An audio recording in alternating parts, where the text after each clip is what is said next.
بسم اللہ الرحمن الرحیم۔ ایک کسان کے کھیت میں کسی امیر کے گھوڑے گھس گئے، جنہوں نے کچھ تو رون کر اور کچھ چر کر کھیت کا ستیہ ناش کر دیا۔ کسان غصے سے بھرا ہوا امیر کے پاس گیا اور کہا کہ آپ کے گھوڑوں نے میرا کھیت تباہ کر دیا ہے۔ امیر نے کہا، تمہارے خیال میں کتنا نقصان ہوا ہوگا؟ کسان نے کہا، 50 روپے کا۔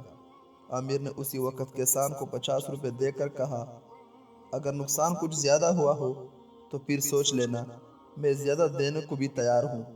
کسان 50 روپے لے کر گھر گیا، لیکن کھیت پک کر پہلے سے بھی زیادہ قیمت پر بک گیا۔ جس پر ایماندار کسان نے امیر کے پاس 50 روپے لے جا کر کہا، جناب عالی، فصل کٹ گئی اور نقصان کی جگہ کچھ نفع بھی ہو گیا ہے، بس اب آپ اپنے روپے واپس لے لیں۔ یہ سن کر امیر نے ان 50 روپوں کے ساتھ 50 ہی اور ملا کر کسان کو پورے 100 روپے دے دیے اور کہا، یہ نقصان کا بدلہ نہیں، تمہاری ایمانداری کا انعام ہے، شوق سے لے جاؤ اور اسی طرح ہمیشہ سچائی پر قائم رہو۔ بادشاہ اور غریب میں فرق۔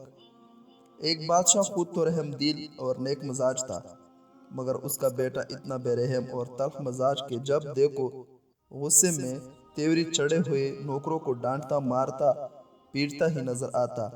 بادشاہ کو یہ خبریں پہنچتی تو بہت رنج ہوتا، اسے سمجھاتا، مگر بیٹے پر ذرا اثر نہ ہوتا۔ تھوڑے عرصے بعد شہزادے کے ہاں لڑکا پیدا ہوا۔